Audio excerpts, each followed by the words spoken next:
All right, here we are again. Welcome to another live stream. I tried to come on and it, excuse me, popped into the other screen. I don't know why. I'm going to try to avoid any future technical complications. I've been busy, guys. I've been working, and I appreciate again all the prayers from you guys out there. And I've been praying for you. And thank God Trump won the election. And so far, so good. Everything went pretty smoothly. So, I like it when I'm wrong about stuff like that. I was worried about that. And boy, that was a relief. And there's some big changes already. And it's exciting to have Trump in there. And hopefully he's going to get to, putting America back together after the tear down better campaign, the Biden administration. What a nightmare. Um, it was sad to see even the amount of votes that they got. It's that to me was frightening. Was very frightening. I don't I don't usually get political, but I'm going to tell you right now the level of cognitive dissonance and buffoonery and absurdity that we went through the last 4 years. I don't think I could have. I don't know. I don't think I could have dealt with another 4 years of that. I really don't. I think we got a fighting chance, and Trump has already, like I said, he's already started doing some major work, and I'm looking forward to it. I really am. I'm hopeful, and I'm thankful again for you guys' prayers. I've been working double time, and I'm still having some health problems, but I'm holding it together. And if anybody's helped support the channel, for some reason they quit giving me notifications. If any of you out there have donated to the channel, I'm sorry I didn't get the notification, and for some reason I haven't been able to send out thank yous. It still works, but for some reason I don't know what that is. I'm gonna have to look into that again. But just in case someone was out there wondering why they didn't get a thank you or something, then I of having some trouble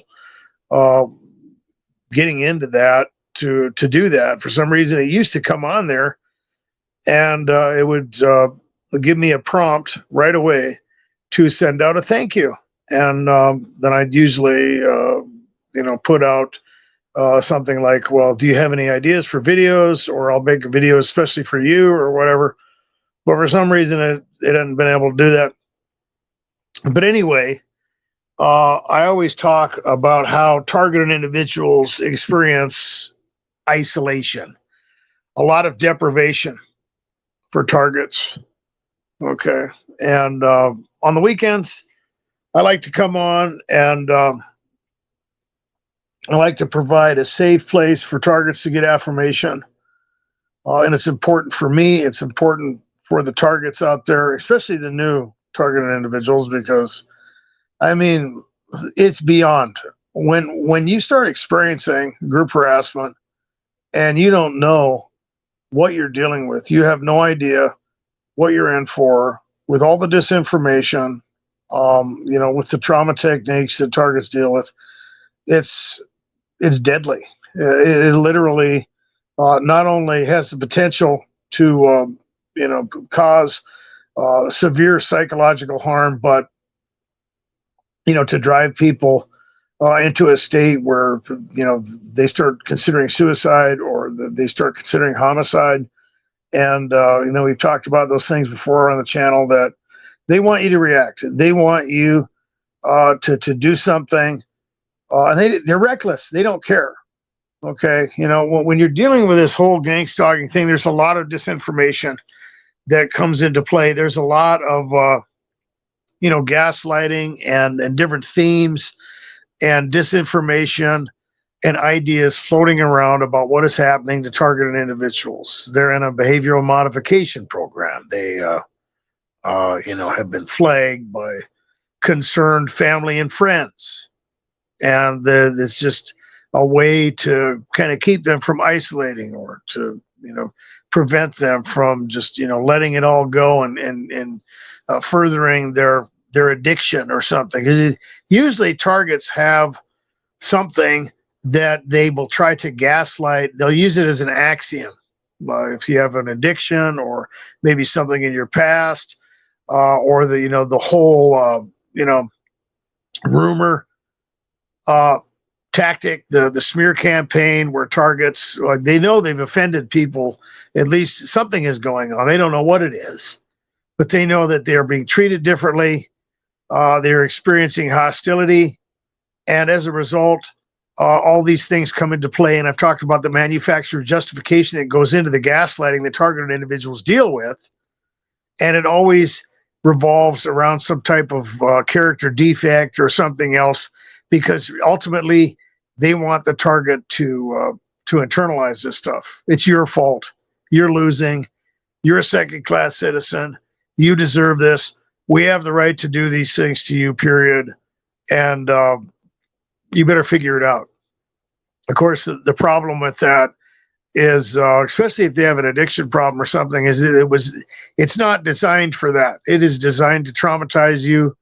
It is designed to gaslight the victim and to get them into a place where they take place in self-scrutiny and self-condemnation and start to process information in a personal way to fuel a type of dysfunction, manufactured schizophrenia, and get the target reading into things. And, and during that process that the target goes through, experiencing the traumatic invasion and the sensitization, they do, become dysfunctional on a certain level. Okay. I mean, it's depending on how you look at it. I mean, it's only a natural reaction for people to be paranoid, for people to start wondering what's happening, for people to become leery of all these things that are happening to them, whether it's family, friends, or coworkers or whatever. It's only natural. Okay. But the problem is that, once the trauma has happened, and you have this collective of people that you're dealing with, there's a lot that can come out of that. And unfortunately, anybody who's been subjected to gangstalking can get to the point where they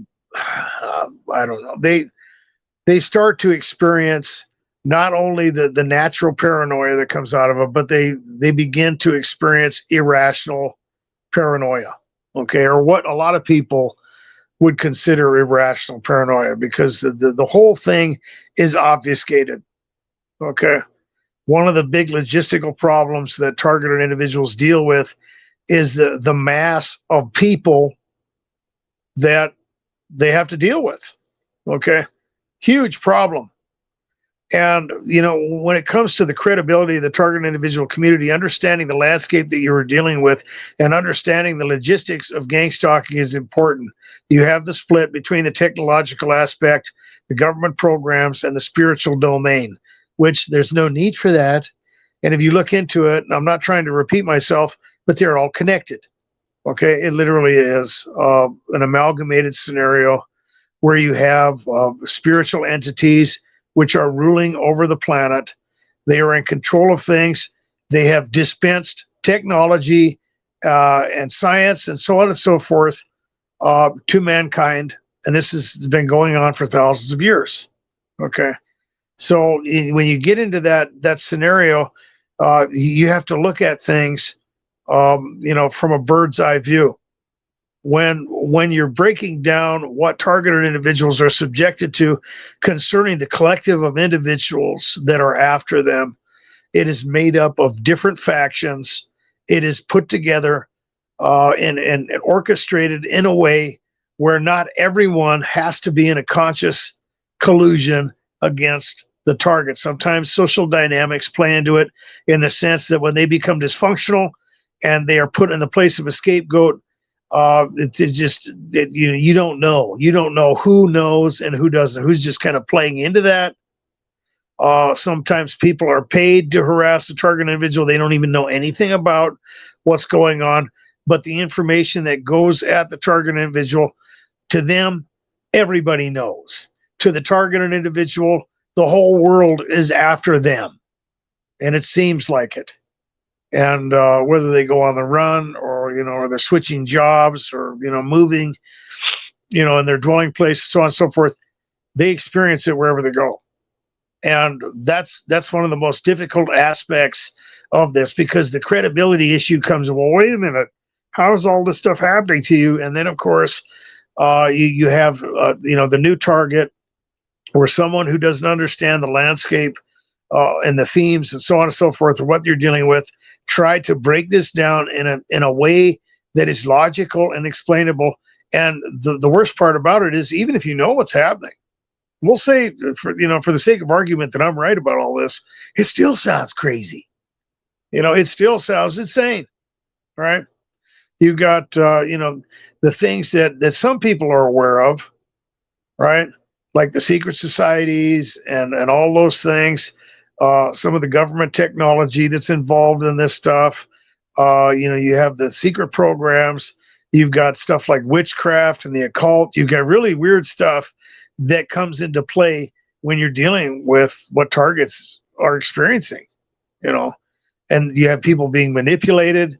You have, people being spiritually manipulated. You have people who are involved in this stuff. Literally, they have conscious knowledge of what's going on. It's like their job. You have professionals breaking into people's houses, sometimes installing cameras, hacking individuals' phones, surveilling them. All kinds of things are amalgamated together in this. But if you don't understand it, it's really going to look bad. And then on top of all that, the target is just a regular individual, right? You are just a regular person. If you're a regular targeted individual, there are whistleblowers out there. There are people, maybe they've been in some type of, lawsuit of maybe a corporation or something. And that just fuels the fire, to be perfectly honest with you. Sometimes that can happen. But if you're one of those, if you're a targeted individual who's getting this stuff on a higher level, and you're dealing with, stalking wherever you go, or on a mass scale, to where you have the classic sequelae of the target, strangers, people in your social circle, workplace harassment, you can't seem to get away. You're dealing with all. I don't think that it's because of a lawsuit or anything like that. I think it's probably bigger than that. And I've talked about the fact that targets, first and foremost, you are a human being. And we've gone into the, the whole scenario of, what are these people getting out of it? Well, it depends. There's a lot of different things that come into play. And as a human being, intrinsically, you, created in the image of God, are a commodity. Okay. And if you go into the spiritual aspect of this, really the whole thing is with the kingdom of darkness and with the God of Israel, or with Christ, and the angelic realm, and so on and so forth. They are not trying to beat God. Okay. They have been judged, and for a brief period of time, until the return of the Lord, and a little bit after that, after the millennium, they're going to be basically testing people and doing their best to deceive the world and condemn people and devour them. Okay. So again, you get into these things that happen in the target individual's landscape. You got people involved. Sometimes they're getting paid. Sometimes there's data, being collected, whether, you're dealing with an experiment or something like that, maybe a government program, and they're just, testing things. You're a little guinea pig, whatever. And then you have the other stuff that's a lot creepier. And you have the targets who get into, the witchcraft or whatever. They start talking about people that they're dealing with that involves that theme. and you have a type of spiritual vampirism and sadism involved in it, in the sense that people, sometimes they just get off on this because they like to control you. I mean, it's mixed in with a lot of different aspects of their narcissistic personality. Some of these people are literally in communion with the demonic realm, and they get a kick out of it from their demonic handlers. And then the demonic handlers, of course, they are devouring everyone. They are condemning the individuals that they are controlling, and those people are creating a labyrinth for themselves later in the ultimate judgment of God. And I've talked about that with targets, that you if these people are, targeted individuals, you're gonna have your face on the graffiti down there in the after the aftermath of this whole thing. I guarantee you're going to be part of their hell unless they don't repent, and they're trying to get to you. So they're using these people. These people are getting something out of it. Sometimes it's just, the conformity and so on and so forth. They don't go after them. And then there's the regulation that they get, because, when you're involved with the demonic realm, they will, it's not just that they're driving targets crazy. They'll drive them nuts until they drive you crazy, and then they leave them alone for a while or whatever. I've literally seen that kind of thing. I've been involved in certain, situations where people talk about honeypots or infiltrators, and there's a lot of different stuff that plays into that type of spiritual aspect of gangstalking, in the sense that, not only do they want you to react or do something, or, get angry with God or whatever, but there's other things involved, like when you get into the secret societies or you get into witchcraft, there are sexual acts that they want you to engage in, because of course it carries with it a certain type of penalty. And the demons or the spiritual entities can do things at that point. They have leeway or ownership over people who are doing that stuff. And then if they can get you to do something, that's just even more leeway, where they can come after you and suck the life out of you, or torture you, or infiltrate your life and just turn your life into a nightmare, right? And so they want that, right? It's sometimes it just involves the target reacting and then getting on paper and looking crazy, or getting committed to a psychiatric facility, or having all this environmental tyranny just get turned up, and everybody thinks they're nuts. And you just all these bridges are burned around the target individual, and then the isolation gets worse, and then of course they're more susceptible to the spiritual entities at that point.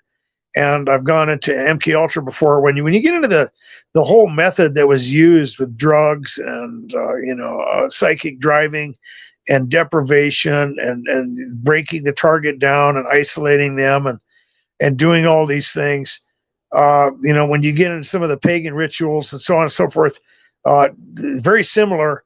And what happens is you have a vulnerability that's created, and ultimately, the motive is different for the physical and the human aspect usually than it is for the spiritual. Of course, they just want to feed, condemn, and devour, right? And they don't care about anything else, really.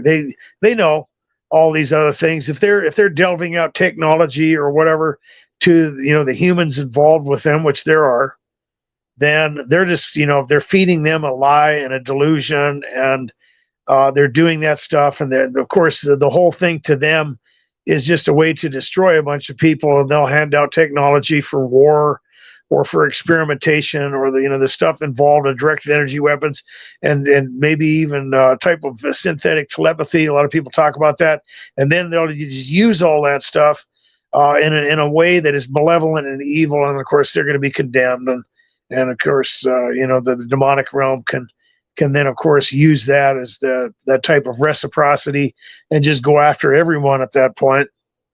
But they're feeding on it. And ultimately, as a human being created in the image of God, you're a commodity. Okay. And it's like a farm, there's two aspects to it. There's the loosh, there's the manipulation, And there's the oicotarian aspect of where some people become literally possessed. Okay. And there's a whole lot of speculation as to, what that could mean. We don't know. We don't know. Some people speculate that they are feeding off of your vibrations and frequencies and fear. Some other people even go into the aspect of things like adrenochrome or whatever, when you produce different hormones and chemicals, and you get into some of that weird stuff. That really goes into the Dracula mythos, which ultimately started out after the Tower of Babel and after the flood, where these half-breeds were literally drinking, at least that's the myth, drinking human blood to try to retain their faculties as their lifespans were shortened. And anyway, that's kind of a rabbit trail to go down. But there's a lot of speculation as to what exactly is happening. Okay. The effects that the target or an individual can experience, obviously, they feel drained. Sometimes, they will develop different sequelae, panic attacks, anxiety disorders. Of course, some of that's explainable in the sense that they were experiencing trauma and attacks and so on and so forth. But some of that stuff could be spiritual or it could be technological as well. Okay, and there's just a lot of ways that targets can be manipulated. There are a lot of things that happen to the target as they experience gang stalking, and some of those things are invisible. And I've mentioned before that, of course, just because you're dealing with the demonic does not mean that they are not using technology against targets. Okay, and ultimately, when they become vulnerable, demonic possession is a reality. Demonic oppression is a reality. And like I said, we can only speculate. We have biblical information in the sense that Christ was very specific when a spirit is cast out of someone, that they go into waterless places and where they can find no rest. And so there's a lot of motivation for these things to happen. So it's like to them, it's like a farm. Okay. And, they've been reduced to those hunter killers as once they, dealing with the principalities and powers and these demonic spirits and so on and so forth, as they have been judged. And now they're just basically trying to get whatever they need. Like I said, it's speculative, and to condemn and devour as many people as possible. You're on their list. Everyone is on their list. And then you have the other aspects of where you have government programs where people are experimenting and they're trying to, create all kinds of different Machiavellian, totalitarian, turnkey mechanisms, and the institution of the New World Order and so on and so forth. When you get into the origins of the secret societies, which they basically want to create a type of slave master, scenario, to where that's really what the secret societies are, where they want people, they want to have individuals out there that they can rule over, but they don't want them to really know what's going on. They want to control them in a covert way if possible, complete and total control, use them for what they're worth, kill them before they reach the age of Social Security, to where they're collecting money, and just kind of get rid of it. All the stuff that we've seen, especially in the last 4 or 5 years with has proved that they're going after different groups of people and targeting them. And we've got all these investigations into adverse events, if you know what I'm talking about, and all that stuff. And a lot of people think that was just a run through for something bigger that could be coming down the pike, which is what I'm leaning towards. I don't think that they shut the world down over because because a lot of people say, well, they just jumped the gun. They got over paranoid. It's just like the Kung flu. And no, I don't think so. I think that was a run through. It was a test. And I think that whatever is coming, hopefully, God have mercy on us all, he won't let it happen. But if it does, it's probably going to be a hell of a lot more deadly than that.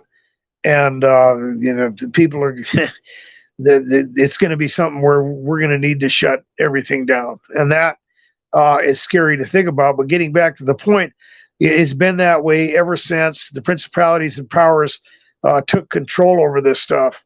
And what they do, in the secret societies, they have the hidden knowledge, the secret wisdom, and all that stuff comes down. And it's like the Freemasons or whatever, the Illuminati, the Rosicrucians, all that stuff is connected to where they have information that other people don't. And they hide that. It's a lot of targets will deal with that. And it's like that for everybody who's a target, right? It's like all these people know you can't figure out what's happening. They seem to know things about you. They seem to know where you're going.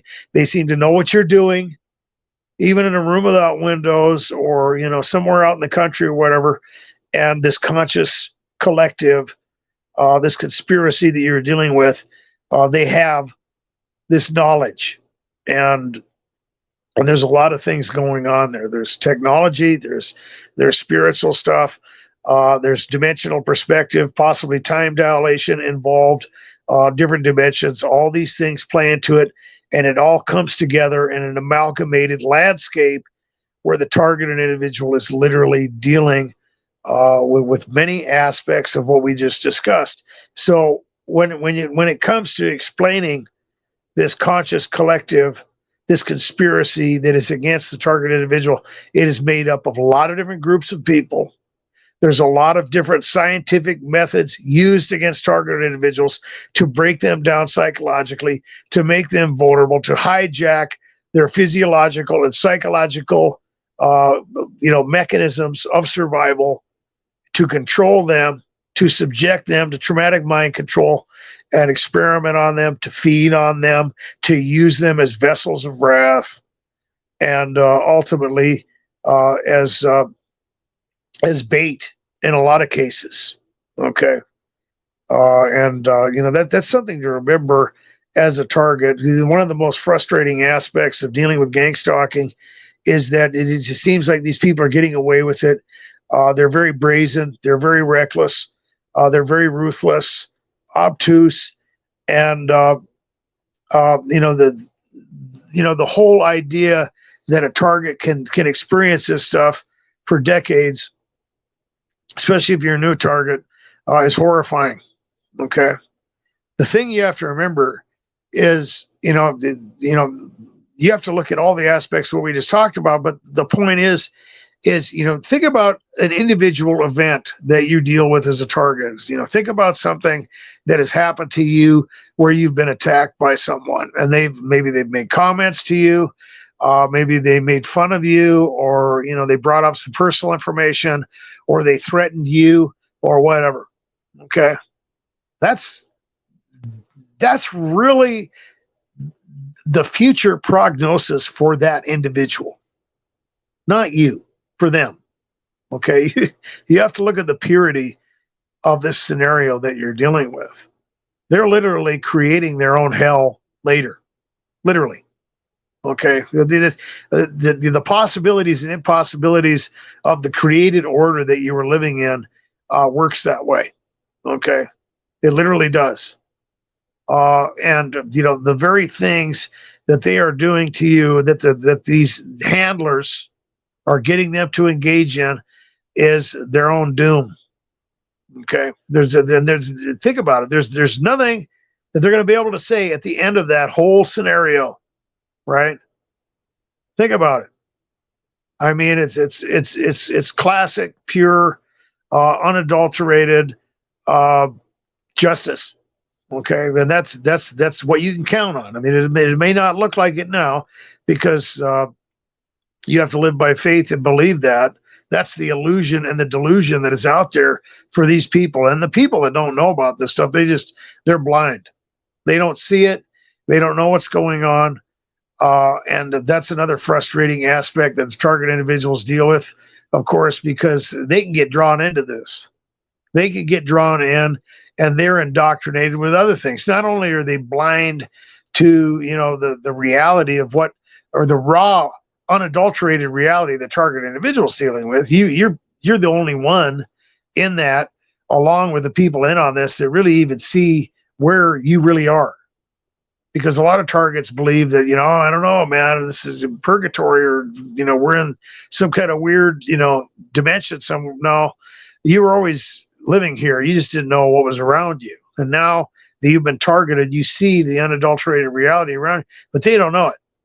And not only are they blind to those things, they are blind to a lot of the other things out there that are under the control of these higher orders and these groups of individuals, including the higher levels of Freemasonry and the Illuminati and whatever. You get up into the Council of 33 High Freemasonry, or you get into the Committee of 300, or you get into the higher up levels, all this stuff, or the higher levels of witchcraft and all those things. And it's all connected. Okay, even when you get into Hollywood and you see what's happening now. It's become more exposed lately when you see all these things that have been uncovered as the swamp is being drained, and you can see the individuals who've been involved in promoting this that you thought they might have been heroes of yours or whatever. They might have been your favorite actor or athlete or something, and then you wow, these people are sold out. These people are part of the problem. And you can see this hierarchy. And in fact, I was talking to somebody the other day, and I mentioned this in the show. You can go to some of those bars out there, Mike, live Mike night or whatever, and you can see some really talented people who are never going to rise to the top level, who are way better than some of the people out there who have made it in music or Hollywood or whatever. And it all has to do with that hierarchy, the connections. Okay. And a lot of people, they kind of joke around about, people selling their soul. And so, people do give themselves over to this. They do give themselves over to conformity. They join these things. Sometimes it involves some pretty weird stuff. You get into the things that like Aleister Crowley or Anton LaVey, and then you start, you're like, wow, wait a minute, there's famous people involved with these guys.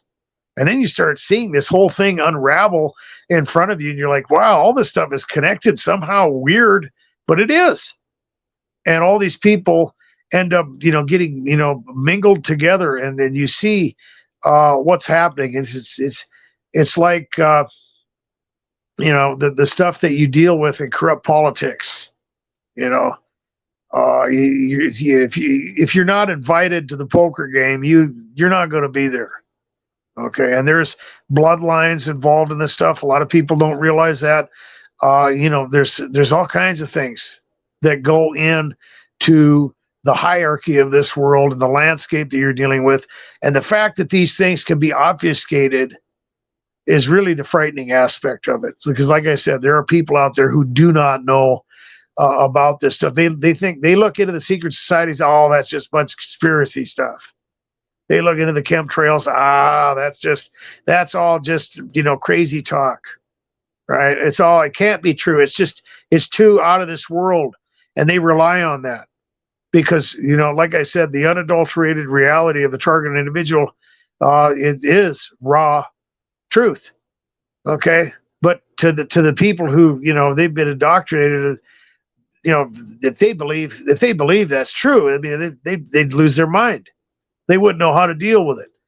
And to them, they pretty much have to discredit you. So the target is experiencing all these things. Suddenly, maybe they're thrown into the gangstalking menagerie, and now they're dealing with it everywhere. They don't know what's happening. People are they seem to know their business. There's a conscious collective, a conspiracy that is out there, and to break it down and to see how it works, to see the government aspect, to see the secret societies, to see the witchcraft, to see the demonic aspect, all these things come together, and that's the only way it's really possible. Now, after saying all of that, there are targets who aren't dealing with all that stuff. Some of them are literally just targeted by the government, and that's it.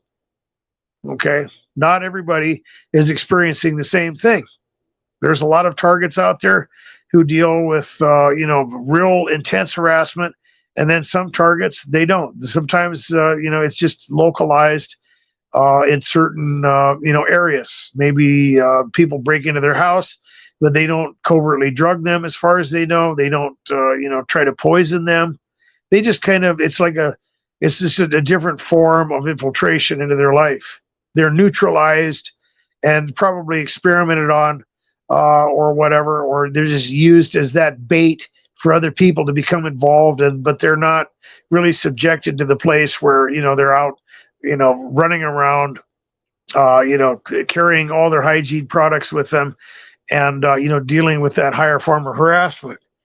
There's a lot of targets that they talk about, break-ins where they'll have little, cantankerous games that they're playing, maybe tampering with their clothing or tampering with their personal possessions or whatever.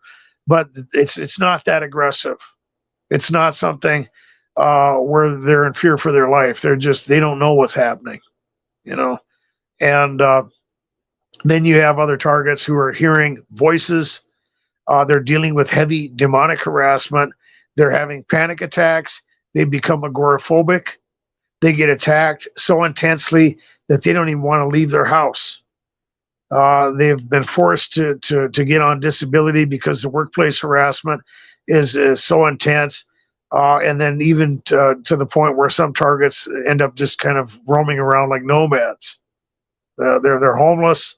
They're considered derelicts.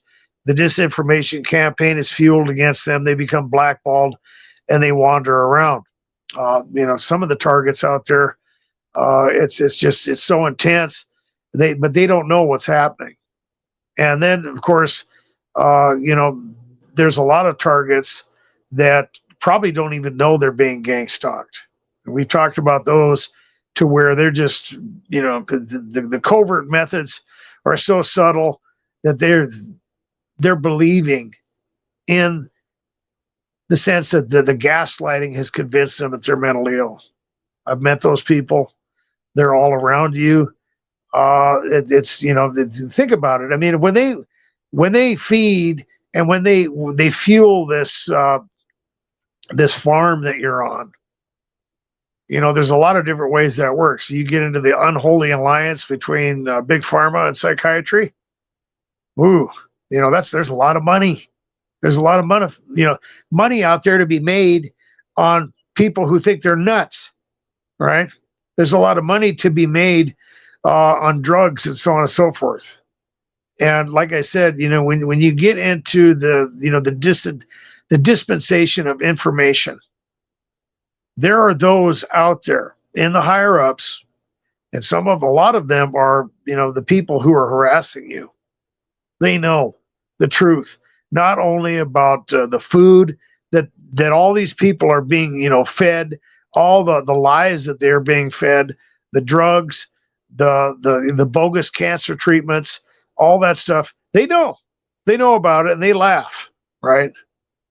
And they'll mock you. There's people out there. I've been doing this long enough. They know they might joke around with you about certain things that are just gaslighting, targets left and right. They might joke around about other things that are just out there to gaslight everybody, like the Mandela effect. I've seen that before. Or they'll joke around about, this whole thing about, schizophrenia or people just going crazy, which is not realistic. And the environment that is created in that dispensing of information creates the hierarchy and the hive, that conscious collective that you're dealing with. They have that information. They have information from a lot of different sources. Sometimes it's collected covertly. Sometimes they're in communion with spiritual entities. And sometimes you're just dealing with pure, unadulterated technology. But the whole thing is amalgamated together. I'm going to go out in the comments and see what's going on out here. Jennifer Francis, welcome to the live stream. Pamela, I haven't seen you in a while, and I was waiting for you to join by the way, guys, I haven't put the link up for a while because people were having a hard time with it. But it's harassment support group 911 on Facebook. And I was waiting for you to get in there, Pamela. I figured you'd want to do that. And I haven't seen Bora Bora in a while either. And I was kind of worried about both of you. And I'm glad you showed up, Pamela. And I'd like to see you in there. Chris, welcome to the live stream. And of course, Firefighter is here. Welcome to the live stream. Okay. Okay, Firefighter's not too excited about Facebook, huh? Well, they'll use anything they can. For me, I don't really have anything that I'm trying to hide. I've talked about that for targets. Living a life that is transparent is important. Unfortunately, they do use social media to do that kind of thing. But I've had an enjoyable time talking to targets, and it's been real. I don't know. It's been fun for me. That was one of the main things that I wanted to do when I started this channel, is to hook up with other targets and just talk to people. I've spent hours on the phone with targets now. It's fun. I love it. And I've also mentioned that if you don't look legitimate, I'm not gonna hook you up, because it's not that hard to tell. There's people out there that they want to get in there, and they create a profile or whatever, but at least make it so it looks legit, because there's people out there that have tried to come in. It's just, I know, and I've been flagged about these people before, and to me they're obvious. Unfortunately, that's just something you're going to deal with. And of course, it's just a small minority of people that have been kind of, I don't know, left out of that. But if you're going to do it, try to make it, look at least like your handle here or whatever. But it's been enjoyable so far. And Firefighter says something interesting here. Gangstalking is about putting you into a state of unremitting terror. Fear is the key into mind control. And I'm trying to read this here. And the more you fear, the more control they have. Yeah, absolutely. And that's true. And it's you talk about loosh, you talk about emotional manipulation when it comes to gang stalking, and fear is easy. It's like the primitive gaslighters out there that you're going to deal with as a target individual. A lot of times they're going to act angry. That's easy to do. The other guys that pull off some of that sophisticated choreographed gaslighting and theatrical games with it, you will deal with that too, by the way. They'll set stuff up like that. And it's oh gosh. But when people act angry or whatever, anybody can do that. And the fact that they use fear, trauma is a classic. It's an easy, reliable axiom for invading someone's psyche and creating associations. It is so effective. Fear is effective, and it's just, like I said, it's a way to hijack your physiological and psychological mechanisms. And even when you get into the sexual deviant mind control, that, in fact, I was talking to another target about that. They use trauma for that. They will get in to your identity, into who it doesn't always. People would assume that when they do that kind of thing, when people have different fetishes or perversions or whatever, and when you step back and look at it, there's something demonic going on. Even when you get into the secret societies or the elite and some of that stuff with the child trafficking, that stuff is demonic. Okay, it's not something. When you see someone that wants something that's unnatural, okay, there's no mystery involved in the sense that something spiritual is going on there. When you see the stuff in the Bible that talks about that stuff being a sign, why? because it cannot happen naturally. It does not happen naturally. And therefore, it is a sign. Okay. Not only that, but it's usually fulfilled prophecy, right? And you're like, wow. So you know something demonic is going on there. But a lot of times people will just assume that these people just kind of get into maybe some porn or whatever, and then the next thing you know, they just turn into these freaks. But it isn't always like that. A lot of times they would use trauma to invade the mind of their victims, and that fear to shame to vanity amalgamation is very powerful, and has a lot of micro associations that go along with that. Once they get it in there, there's all kinds of different connections, and I've talked about that before with targeted individuals. Is that when you get traumatized by something, and you have different associations that are created through that, whether it's smells, colors, words, phrases, a particular type of weather. I mean, it's literally everything in your environment. When you get traumatized like that, it all becomes amalgamated into a possible association and trigger. And then, of course, what's connected with it? Well, that's a good question, because then you have the reciprocity that comes out of those associations, right? So fear, shame, vanity. Then what's connected with shame? A lot of times nakedness. A lot of times that's obviously going to be connected with sex, and then you get into these things which are accentuators, and you get different things that happen to people, and they don't know that it was just trauma. It all started with trauma, and then you get all this shame and humiliation and all these different perversions, and people are just wild. They get like that. Well, it's really trauma invasion. It always is. Fear, like firefighter said, is the axiom, and it's a very effective methodology, and that's really crucial. What firefighter was talking about is crucial to understand, because every targeted individual deals with it. Okay, I mean, it's like when I talked about some of the other people out there who just think they're nuts. They're not doing that to them. Okay, they're not invading their psyche in the same way. They're not trying to manipulate them in the same way. They're not feeding on them in the same way that they're feeding on you. And fear is the axiom. Tyranny is the destroyer.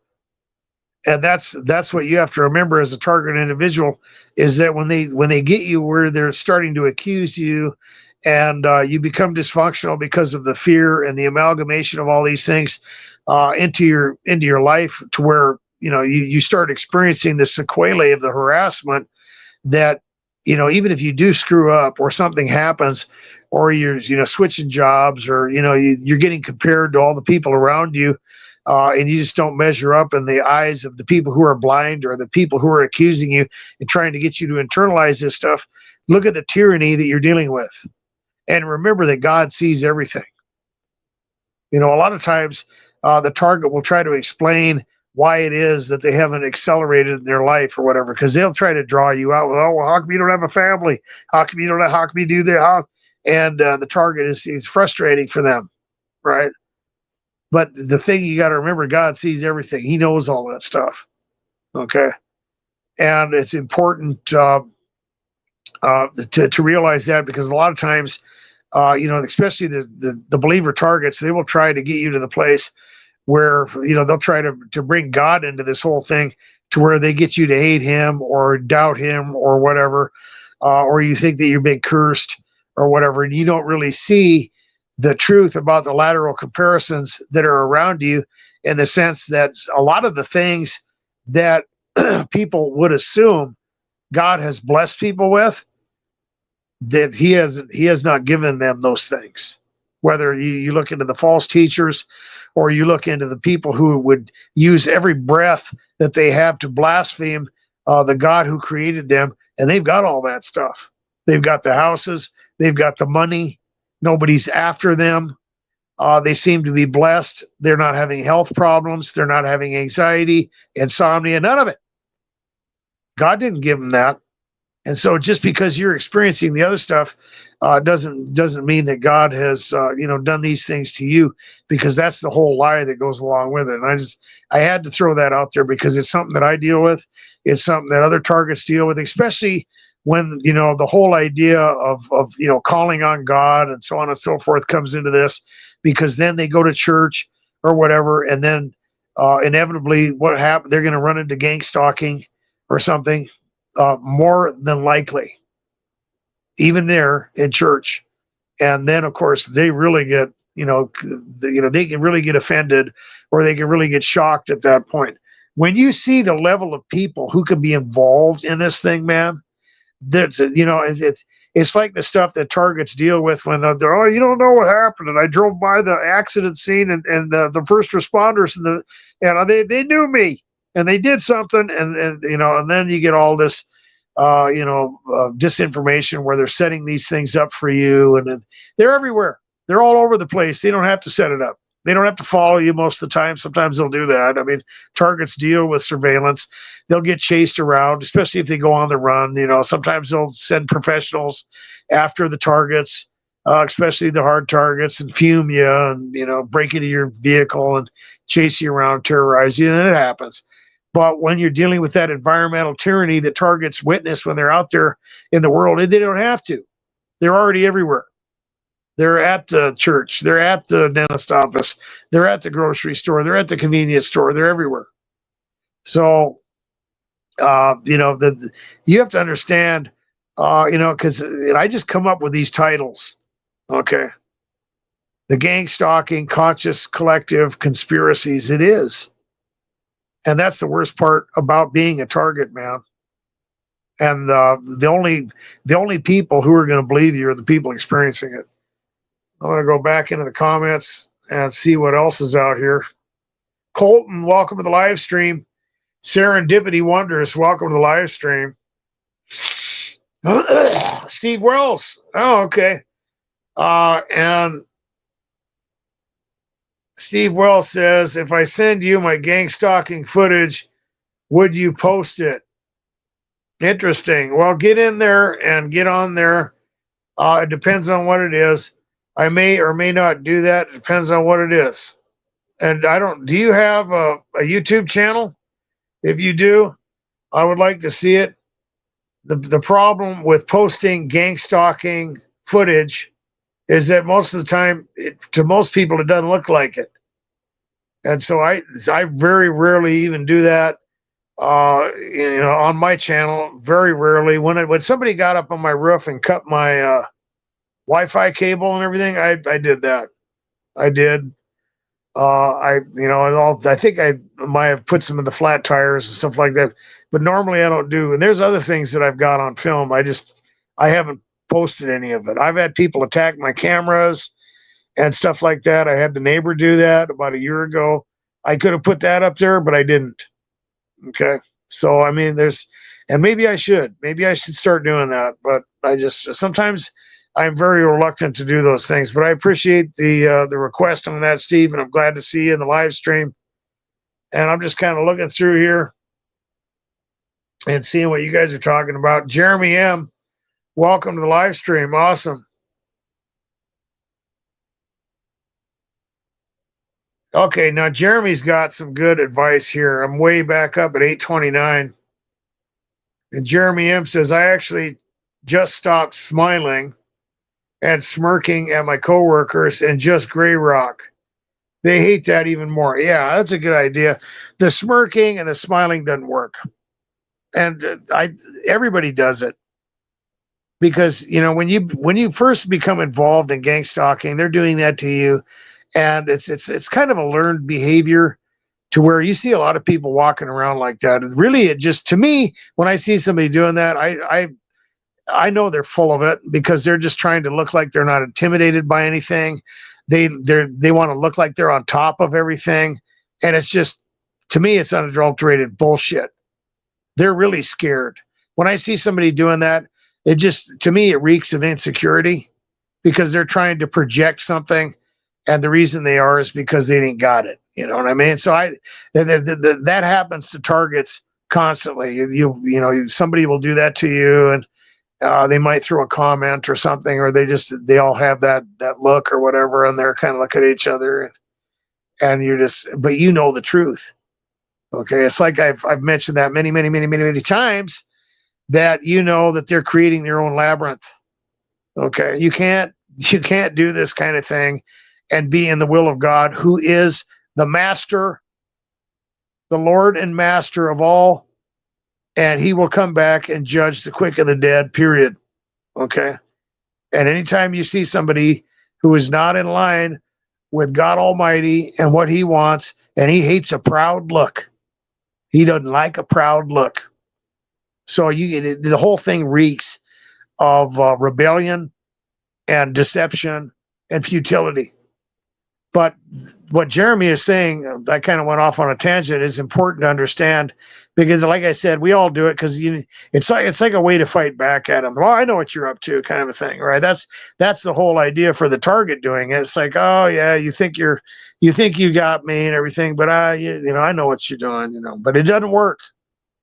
And Jeremy M is making a great point in the sense that they really, I mean, they might not like that, but they have ways to go, to up the harassment or whatever, to the point where, you're really straining at that point to pull it off. The best thing to do is gray rocket. And what Jeremy is talking about is no reaction at all. You do not, it's zero acknowledgement of the harassment, of the games, of any of the things that are happening to you. You are not acknowledging any of it. And of course, the strategy has reciprocity in the sense that if they want to get a reaction out of you, they got to get obvious, which kills the gaslighting. And they could get caught too.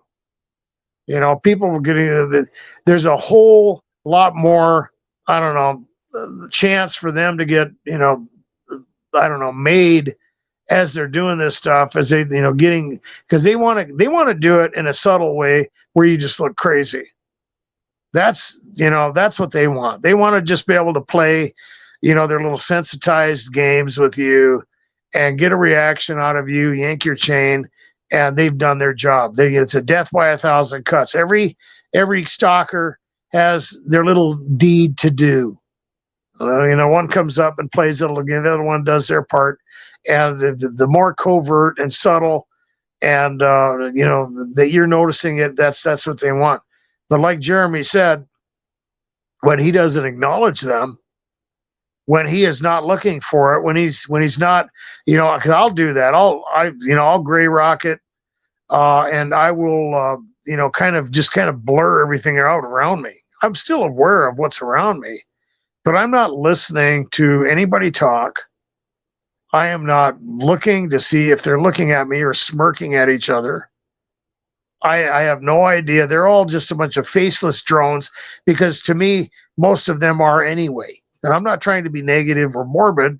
I'm just saying that's really, when you're dealing with a lot of this stuff, that's really what you're dealing with. The conscious collective of gang stalkers, the hive, the Borg, whatever you want to call them. They are like mindless drones. They are like ideologues. They are being controlled, manipulated, and they're, the whole thing, when you look at it from a bird's eye perspective, in light of where we are headed, in light of the Lord Jesus Christ, they are idiots. Okay. Yes, they've got what they've got now. It seems like they're all together and everything, but they're pretty much screwing themselves. Okay. And so, when you see this whole thing manifest against a target, because that's really what it's like. When someone gets thrown into this menagerie of gang stalking, it's like a manifestation of a different reality.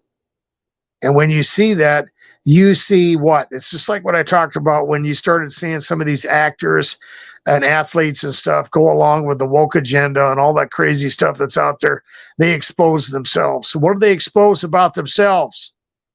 That they are conformed, that they are part of the problem, and people are going to end up hating them because of that.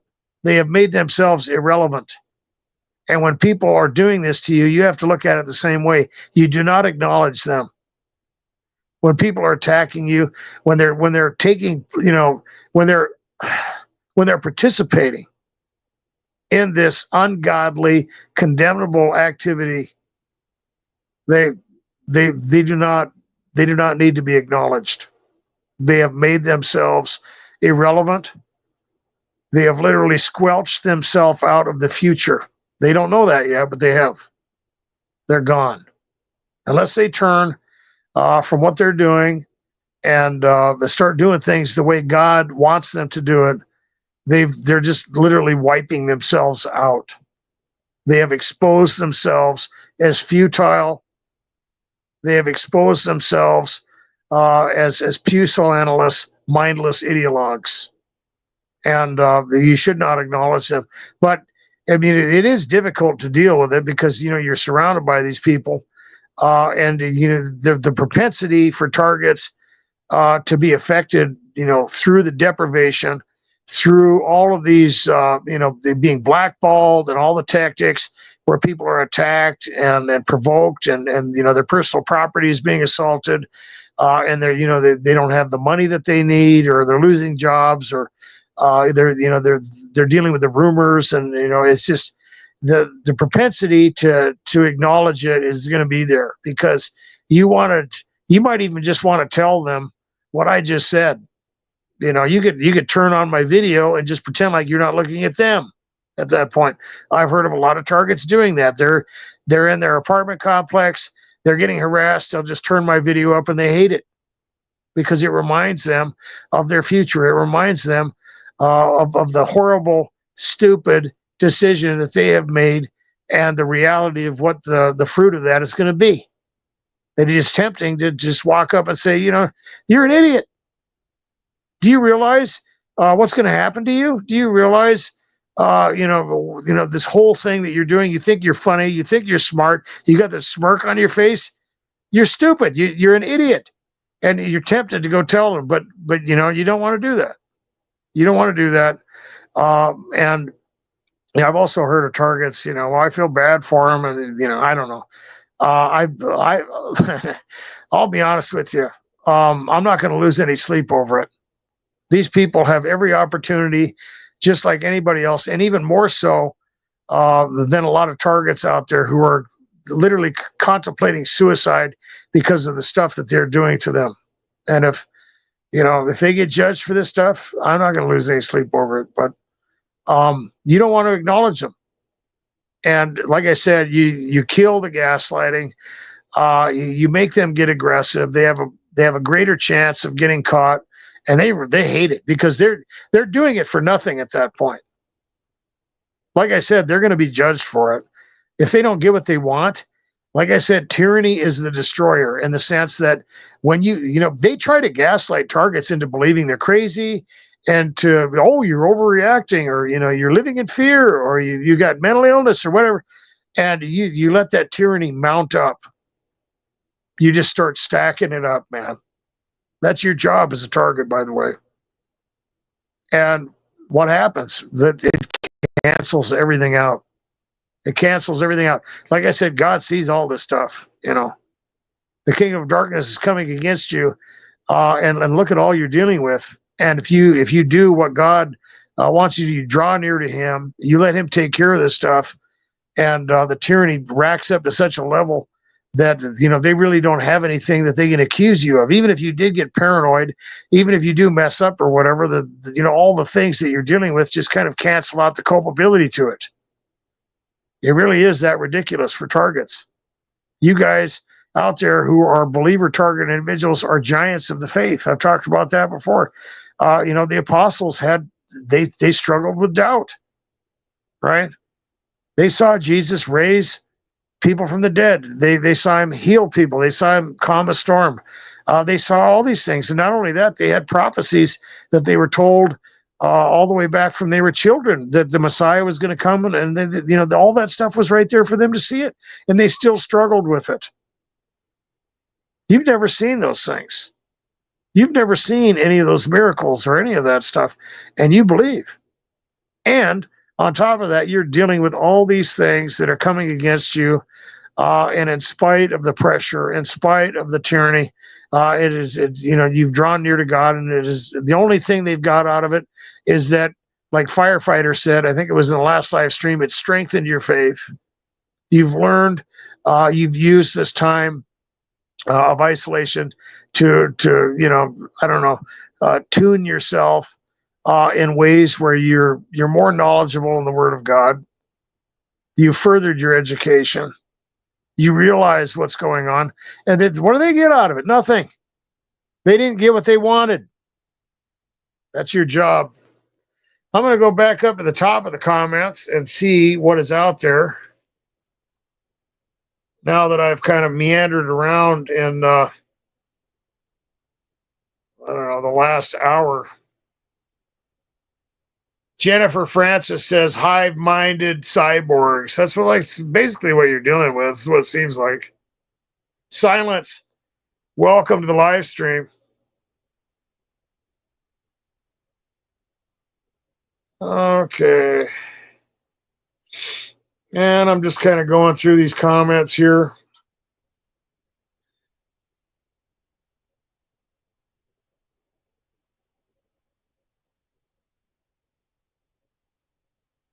And Jennifer Francis says they bait us to try to get a reaction from us. That's a good point.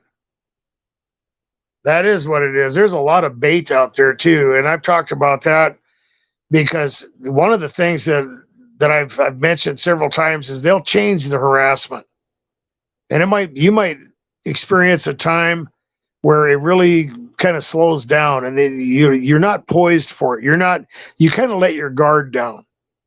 And you start expecting people to be logical again, because as a target, that's one of the biggest things that gets new targets is like they think that, oh, well, I can't believe all these people. I'm going to call the police, and then they find out that they're in one of those impossible positions. Wait, all these people are doing what to you, and you just end up looking crazy, or they want to take you to the hospital to talk to somebody, and you're just like, whoa, this ain't working. But you don't know that, or you try to confront the people that are attacking you or harassing you in your neighborhood or whatever at work. And it's just, I'm going to stall to you, because that's how you deal with bullies in the regular world. You don't let them walk all over you, man. Hey, I'm not going to take this crap from you. And then, normally you might have, a little bit of dealings with somebody or whatever, and that's pretty much it. With Gangstalking, it ain't like that, man. Yeah, they laugh at you, then you realize the collective that you're up against. And they all, it's all everybody's word against yours. And they'll bait you with that, and then you'll get used to, you start caring what people think.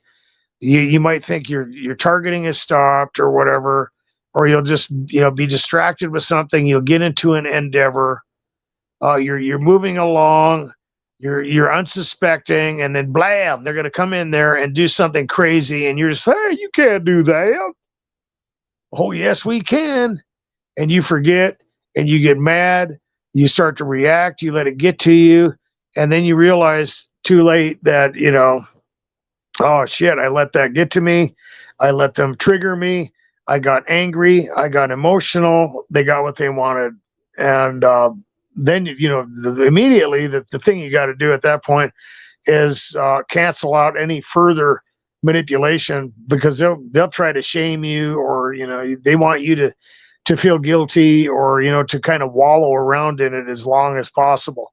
And I've mentioned that, if something happens, even if you don't fail or whatever, you need to look at it through a lens to where, what is it going to matter 2 hours, 2 weeks, 2 months, 2 years from now?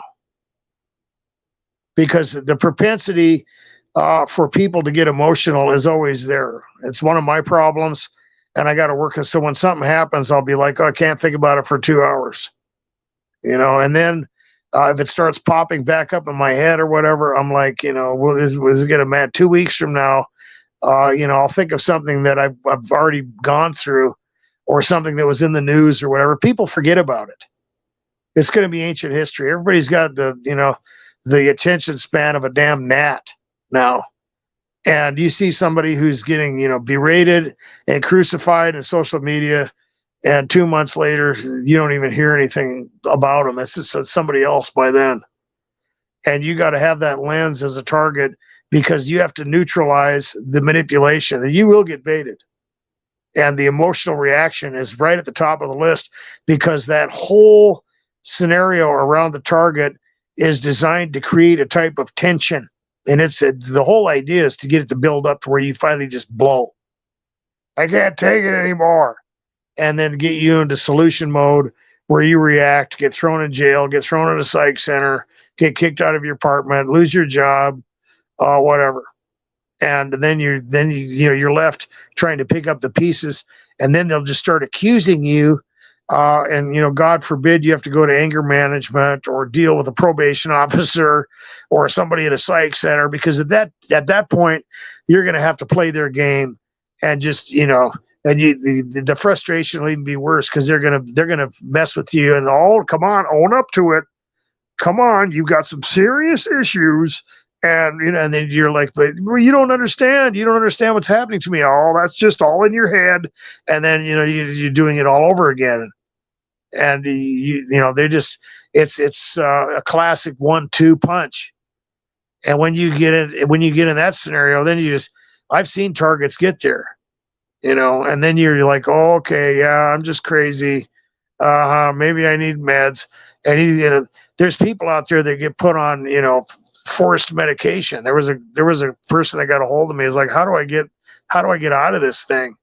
And I know a friend of mine that had that happen, and they made him come down and get that. Otherwise, he wouldn't be able to get his disability benefits.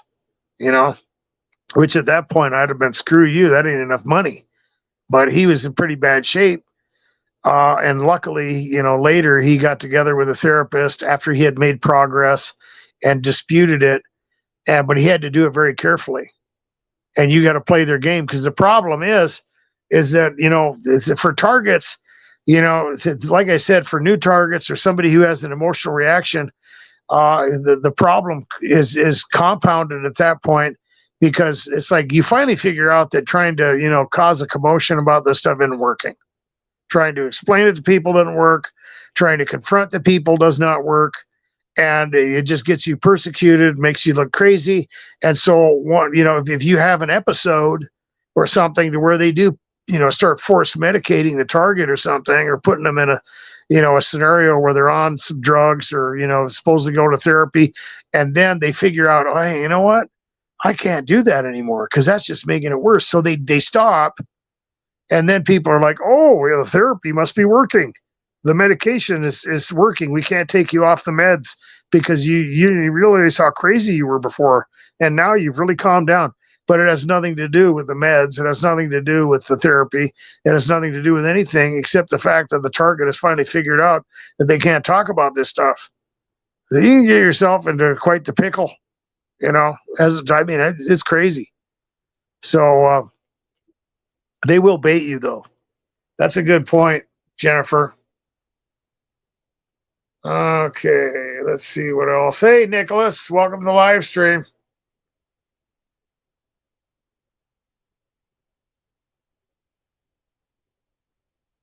Okay. Jennifer Francis says, we just want to live freely and don't want to play games with people. No, you're normal. No, they're feeding on this.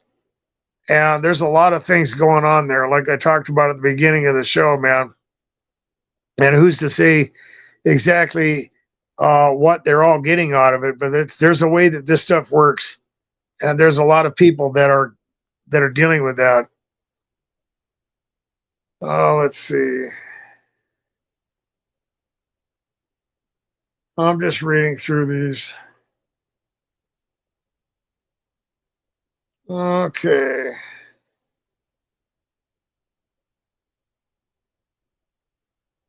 Huh. Okay. Jennifer Francis says true psychopaths. They are. There's a lot of things you could call these people. And Jennifer talks about monitoring spirits, watching. And, that's interesting. there's a lot of things in the Bible about, the spiritual dimension. I've heard a lot of targets talking about monitoring spirits and stuff like that. Well, it's like what I explained at the beginning of the show.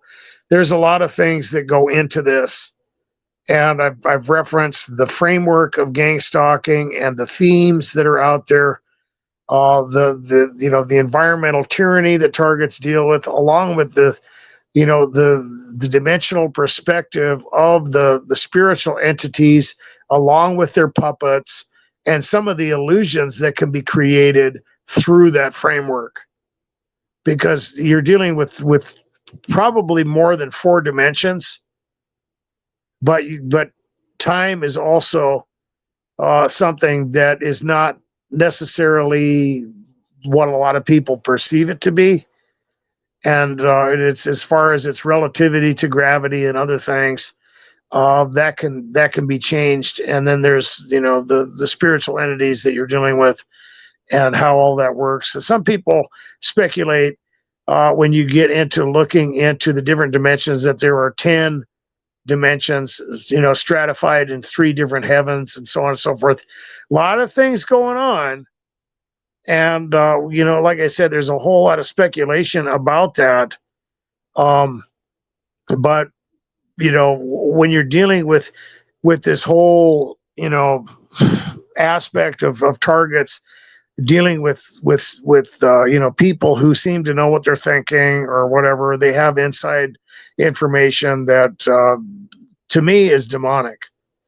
Well, yeah, that's you can call it whatever you want, but targets are dealing with that. It's like when I talk to some targets, and it's like they will start connecting dots, and some of them will conclude that the government has just like been watching them, and choreographing this stuff, from the time they were a little kid. Maybe that's possible, but it's also possible that there's a demonic plan involved in this whole thing. Because, like I said, they've got a vested interest in getting you and using you. And for targets, that whole, I don't know, gang stalking subjection that they're, that labyrinth that they've been thrown into, is really only possible if you're one of those targets experiencing higher forms of harassment, if you amalgamate all these things together. Because I've talked about that. You have everybody being a CIA or FBI employee, and if you're a target who's dealing with this stuff wherever you go, it's like this guy was talking about, how he took off and went all over the United States, and he took the battery out of his phone. I think he even went out into the swamp for a while, and tried to get away from all the technology, because of course that has to be how they're tracking the person, but every city the guy went in, they were waiting for him, man. I mean, he's hopping trains, taking buses, hitchhiking, and they were everywhere, wherever the guy went. You were dealing with a conscious collective, a hive mind, and there's a lot of demonic stuff going on. There's government stuff going on too, though, and a lot of the puppets that targets deal with, especially the professionals, they are, doing that stuff, and who knows exactly, what the percentage is. But if nothing else, you have a spiritual framework that can't be denied. And as far as being monitored or other things, it's beyond that. You're talking about a type of dimensional perspective that is outside of space-time. So when they cook up a plan, sometimes they cook that stuff up long in advance. And some targets are dealing with that whole thing, and then that really makes them look nuts. So, one of the delusions that they can send to people is that it's nothing but technology and government, and they'll do it. You're dealing with very intelligent beings. And, if they can get people away from that whole spiritual aspect to where they're not getting help from God, they're not drawing near, they're not seeking the Lord Jesus Christ, They're not, putting the food, the spiritual food they need from the Word of God in their life. They're going to go down. It may seem as if they're making progress, like when somebody gets involved in a false religion or the conformity of the world out there, and then they'll make it look like it works. It's like you get into false religions and stuff like that, and these people believe that what they're doing works. They're tricky. They really are. But that's interesting that you would bring that up. There's a lot of targets will say they can see the light within you. They see a hell of a lot more than that. And sometimes they see you coming before you get there. And it's really that crazy. Okay, let's see what else is going on out here.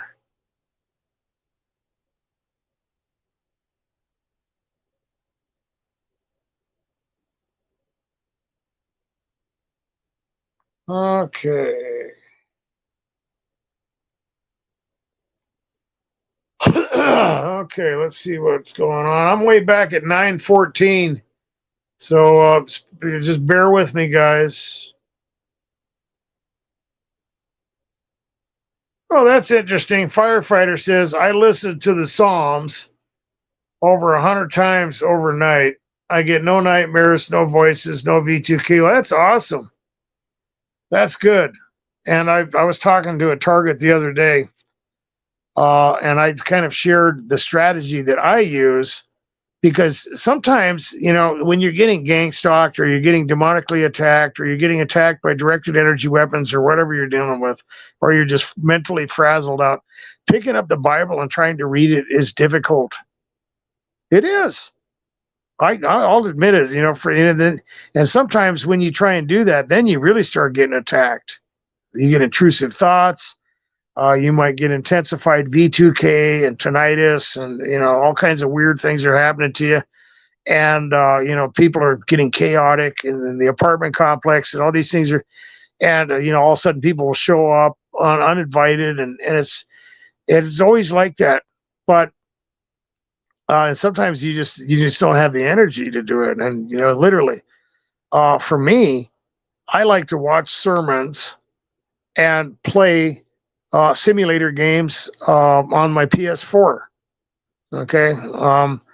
And I'll do something that doesn't require me to think a lot, maybe, a type of simulator game that involves, construction or farming or hunting or whatever, maybe The Sims or something like that. And I'll just literally, on my day off, I will listen to sermons consecutively, and I will learn many things. I will look into, there's a lot of interesting stuff out there concerning the Dead Sea Scrolls and concerning the prophecy of the Antichrist and so on and so forth, or what's happening in the spiritual realm. I've referenced Dr. Michael Heiser many, many, many times. It's important to understand the landscape through the Hebrew lens of what's going on. And I'll just literally sit there and I'll just, fiddle around, and I'll listen to sermons because it's easy to get distracted. And you just, for me, I'll just lay down in bed and I'll have the big screen and I'll put on the simulator game, and I'll start learning, or I'll start listening to, good targeted individual testimonies. I'll mix it up. I might learn about some off-grid stuff. But really, when you get the powerful stuff, like firefighters talking about, is when you really get into the Word of God. They don't like that stuff. And when you draw near to God, He will draw near to you. And the principalities and powers, or the demons, or the spiritual entities, or the devil, or whatever you're dealing with, there's a very vast landscape out there of what you could be dealing with. They don't like that, and that's where you have the victory. And because it's easy to get caught in the labyrinth of gang stalking. You're dealing with deprivation, isolation. You're dealing with all these thoughts, and the default program of your mind is to ruminate and be anxious and be fearful, like Firefighter was talking about, and they will threaten you. They will throw thoughts in your mind, or they will attack the target with V2K or other technologies, and they will do things to you. And it's like, you gotta do this the right way. And if you just sit there, or you don't know what's going on, or you don't put some structure in there to where you can accomplish something, it doesn't matter, whatever you have control over, because a lot of times you can get to the place where, your time is just, being fizzled away with anxious worrying. You're grinding metal. Your house isn't getting cleaned. You're not eating properly, or you're eating the wrong things. Your thoughts are scattered. You're being distracted. You're worrying. You're getting thrown into that default rumination, and nothing is getting done. Focus on things that you have control over, and try to gain as much environmental authority as you can. And when you do something like that, even if you don't feel like it at first, you have to know that any type of productive activity is canceling out their modus operandi for you, whatever it is, because they don't want that. They want chaos. They want disorder. They want dysfunction. They want rumination. They want you to be defeated and to atrophy.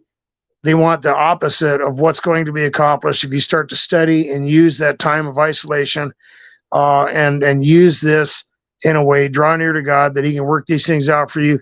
Because at that point, their whole strategy is failing. They'd be better off leaving you alone at that point, and you want to give them every incentive to do that. Okay, let's see what else is out here.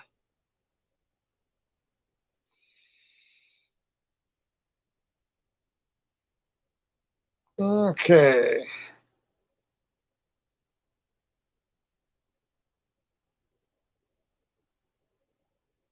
Let's see.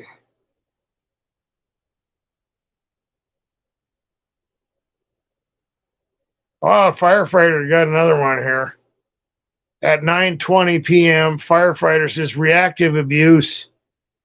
It is a thing. The whole point is to get you to adversely react so it can be used against you. I literally called out a psychiatrist for using this tactic to harass me. Yeah. Well, they try to trigger you. I mean, for them, it depends on who you're dealing with. But, for them, it's almost, a conflict of interest for you to get better. I've seen a lot of that. I'm not making any accusations against your therapist or whatever's going on there. Maybe it was in the past. Maybe it's something you're dealing with now. But they'll do that. And in fact, I've mentioned that before, that, when this whole, I don't know, unholy alliance between psychiatry and big pharma started to really gain momentum back in the 80s, they were doing that stuff to people purposefully. They were triggering people so that they could force medicate them, so they would become dysfunctional, so the insurance companies would pay money, and so they could be put on long-term medication and hospitalization. And then, the disability would get in there. And then, of course, the Social Security Administration had to look into this stuff, because they were like, wait a minute, the DSM has changed so many times, and now all these people are coming in with multiple diagnoses, and none of it makes any damn sense. And the only country in the world where this stuff is happening is here in the West. And they called it out. But that's basically the same method that they'll use.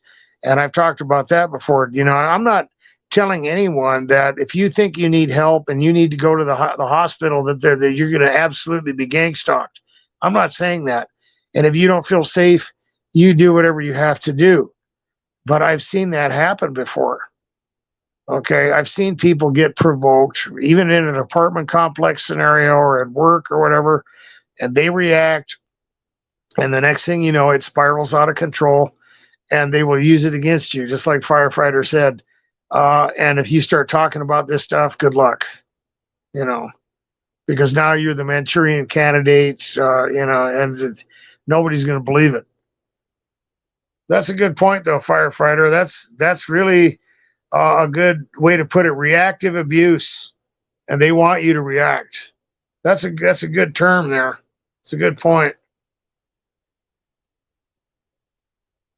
Okay, let's see what else is going on. Sorry, I've been really tired, guys. I was thinking about not coming on tonight, but I wanted to, and I wanted to hang out with you guys, and I know that you guys wanted to interact, and it's just a time for everybody to get together. Oh, Tracy, welcome. Good to see you here.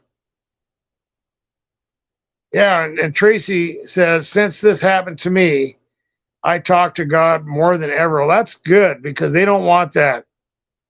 And so you're canceling out what they wanted to do. So you've got that one beat. That's a good one there. They don't like that.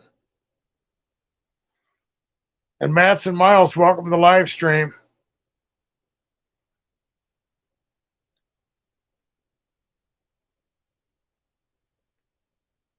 And Mats and Miles has an interesting point here. I talk to anybody who talks to me or wants to talk to me. I don't care if they are stalkers. I met one on a job site and had him helping me to adjust the cables on my four-post car hoist. Sorry, God, I'm tired. Sorry. He was happy to help. Well, that's interesting. I've talked about that before. That as that strategy that I mentioned earlier that Jeremy brought up, that is not reacting and just kind of gray rocking it. That you got to do that. Especially if you're somebody who has a job or you're dealing with the public or whatever. You know that you're going to be dealing with stalkers.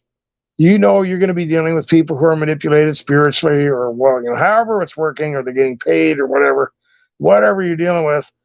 And there's nothing more intimidating to one of these attackers as for you to not give a shit and just try to put them in a place where they got to do business as usual with you, because what they want is they want to stifle you. It's like the innuendo tactic, to where they'll try to freak out targets with innuendos or hidden conversations, meanings in their conversations, and kind of throw the target off and intimidate them. And then you're stifled. You obviously get scared, or you can't think, you can't have a conversation. You lose your job or whatever is going to go on. But if you don't care, you're like, what are you talking about? No, I don't know what you're getting at now. Well, let's just get back to work. Let's just do what we got to do here. And, or if they want to, kind of joke around with you, what I used to do at work is if they try to, have that little, conversation with me or whatever, I'd be like, I would raise the volume level and talk. I'll talk to the whole damn, crew. Everybody in the room is going to hear our conversation. What? What are you talking about? And everybody turns around, and most of them will get intimidated. They want to come at you from the shadows. They want to just, kind of nip at you like a wolf, and just kind of, wait until your back is turned or whatever. They don't like that. And it's not that you're confronting them. It's not that you're giving them a reaction. You're just, you're not playing that game. You're just, you're forcing them to expose themselves. And a lot of times they don't want to do that. But if you deal with them just like Matson is talking about, they don't like that, because at that point, they don't have any power over you. They want you to be scared.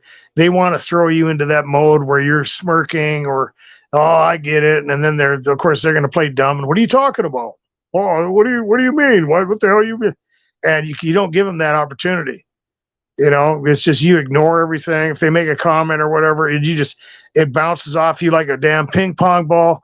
You're on the next thing. And I could just see Matson deal with, hey, you want to grab that over there? Yeah, there you go. Here, bring that over here. And they're just, they're trying to mess with him. And he has them doing, his work. It's like, well, you're the one that came into my world. I'll hang out with you, but I need your help.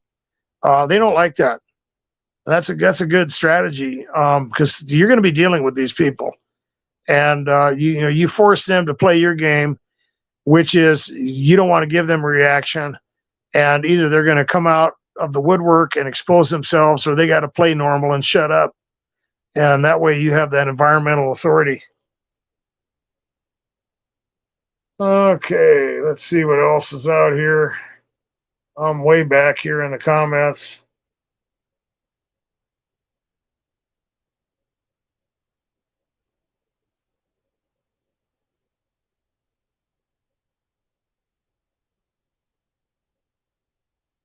Oh, interesting. Here, I'm just reading something. It's going to take me a second.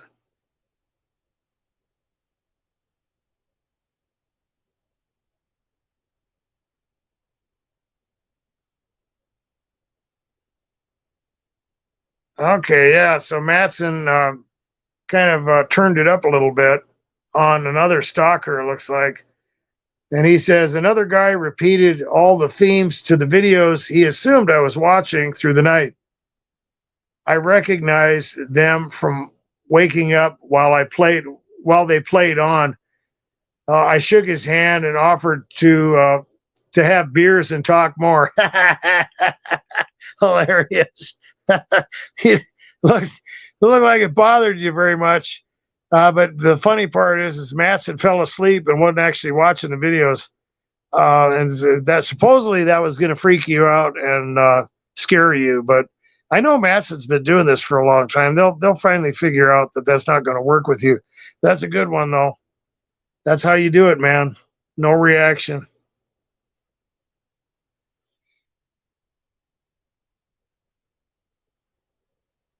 Okay. Let's see what else is going on here.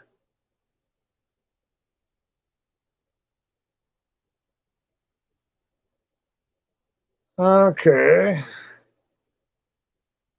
And Jennifer Francis says, I like Michael Heiser's books. Absolutely. A treasure trove of valuable and useful, interesting, and entertaining information. Great for targets. You can just delve into those videos. And Unseen Realm, the documentary, is a real good one if you want to put that on in the background. Maybe do a little house cleaning or play a simulator game or maybe do some, painting or whatever with, oil paints or, whatever kind of a hobby you got, whatever you're doing, you put that stuff on in the background. They don't like it. The spiritual dimension doesn't like it.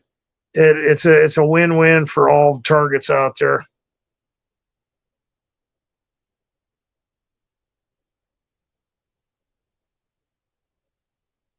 Okay.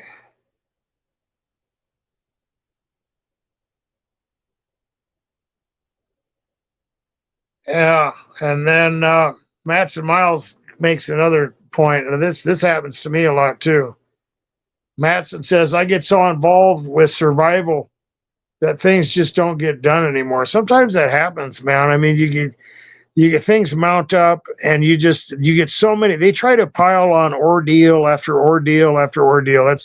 That's another thing that targets have on their plate is you've got all these ordeals and they know just when to turn it up because it's like an incremental gaslighting technique as to where you're supposed to believe that somehow that this you're supposed to forget the fact that you're being targeted because you got to own up to all the dysfunction. Then you have to deal with all the other stuff that's going on, and if you react or get paranoid or get tired or worn out or whatever, you're just a loser and you can't keep up with the herd or whatever, and you're supposed to internalize that, which is a lie. And then you've got all these other ordeals that you have to deal with, and then that's sometimes it's compounded by the fact that targets not only are they exhausted, but they've got health problems too.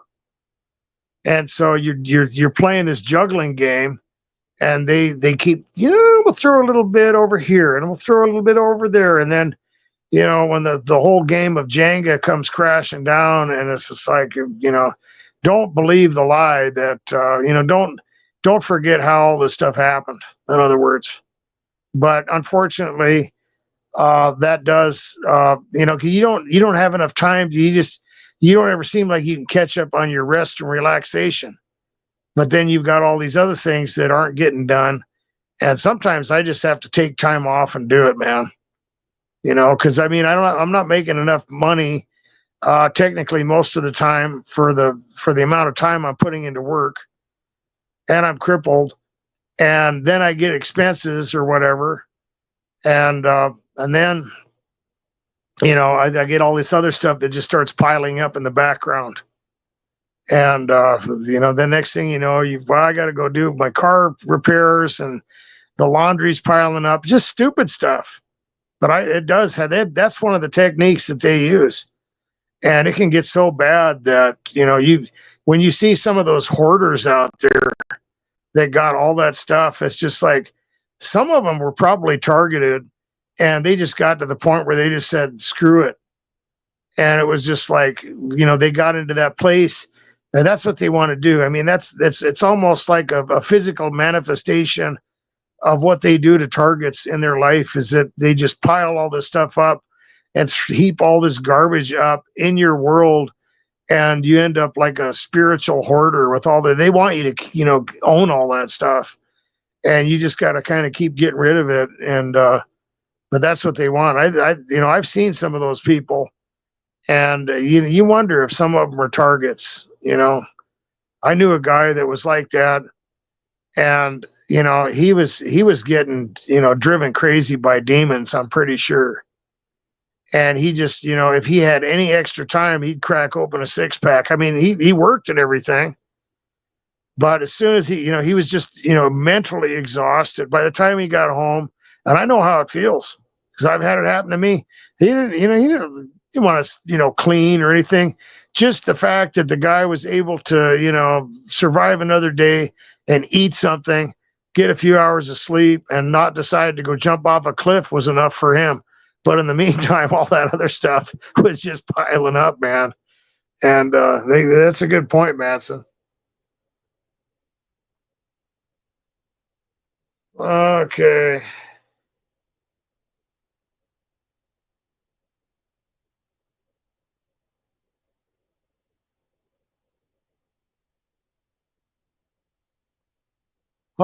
Let's see here. I'm reading something. I'm trying to understand it here.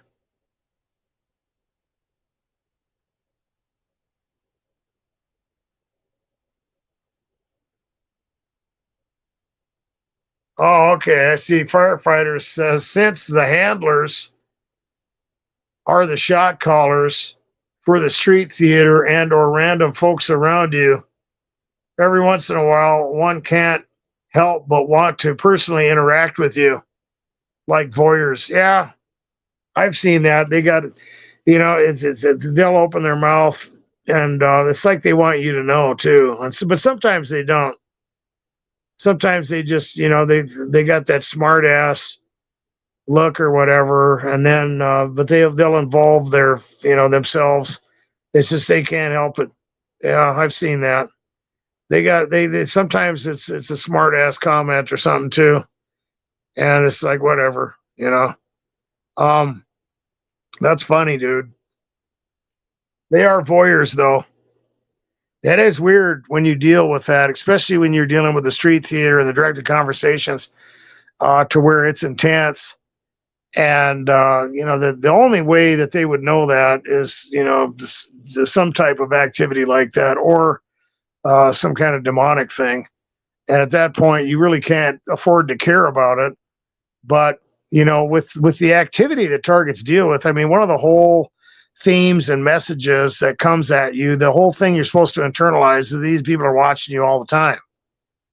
So you can't blame somebody for calling individuals involved in this scenario that they're dealing with as voyeurs, because that's what they want you to believe anyway. If it fits, you gotta what are you gonna do? Okay, let's see what else is going on out here.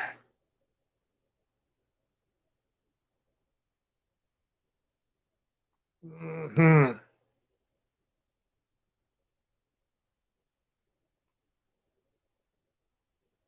Okay.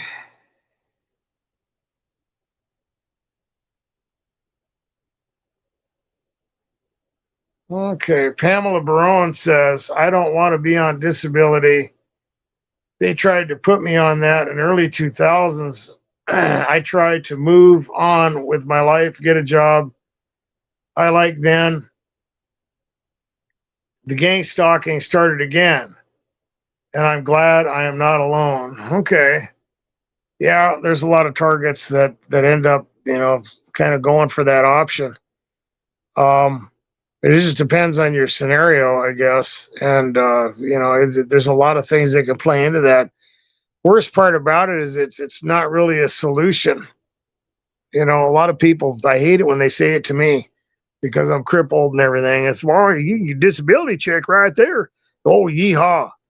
What am I going to get? Like between $1,200 and $1,400 or something. And then there's restrictions, and you have to go under the limit of income per month for like a year or two to qualify. And then I got to screw around with a lawyer and a bunch of other stuff. And then at the end of the whole thing, really? I mean, it's just not worth it. I mean, it's just not a solution.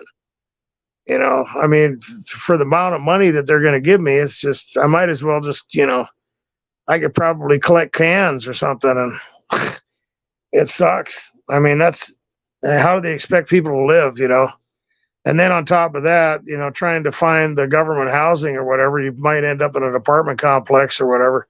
And that's never good for a target. So my sympathy goes out to you, Pamela. And there's a lot of targets in that. And I lived on the brink of that for a number of years when I was addicted to tranquilizers and going through withdrawals all the time.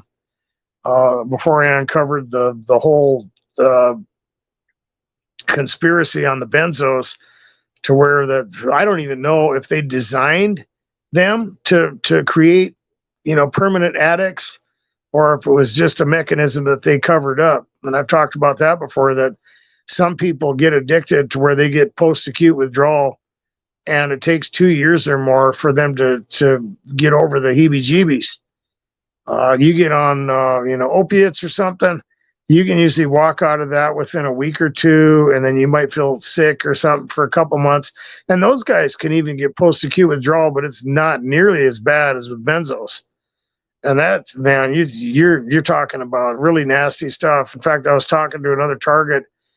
Evidently, he was watching some documentaries or some type of testimony where, one of the guys that was detoxing was, weeks and weeks and months into the process, and they were still just like it was like day 1 or 2 for a hardcore alcoholic or heroin user.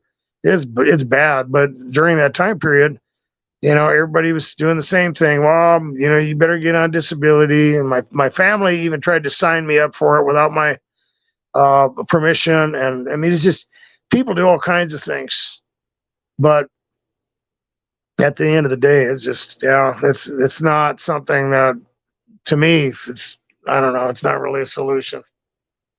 If you got to do it, you got to do it. Okay.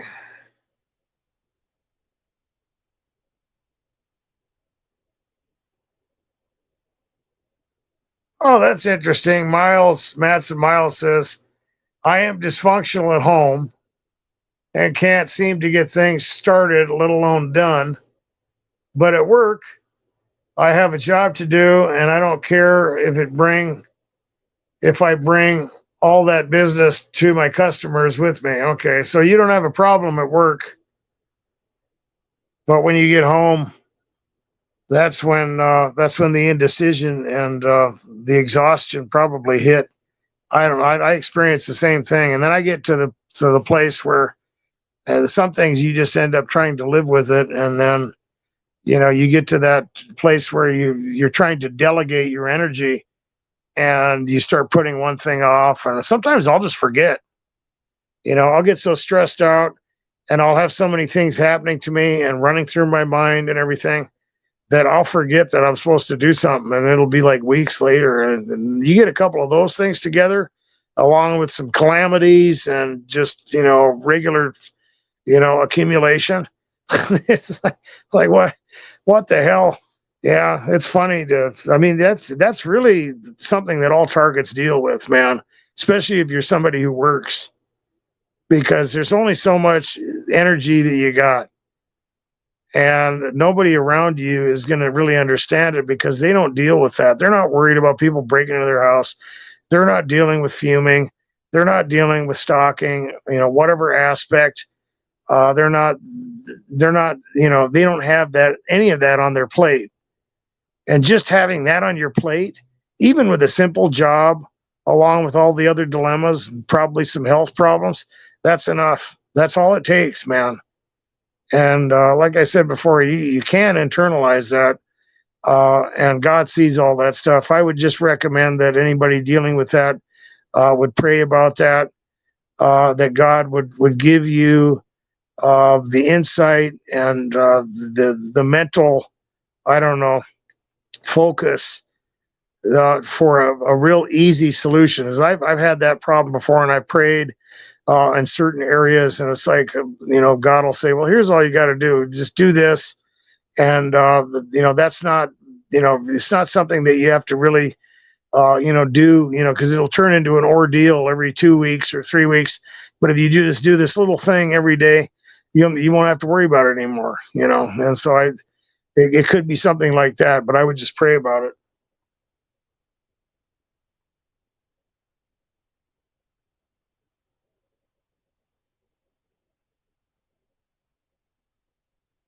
Okay, let's see what else is going on.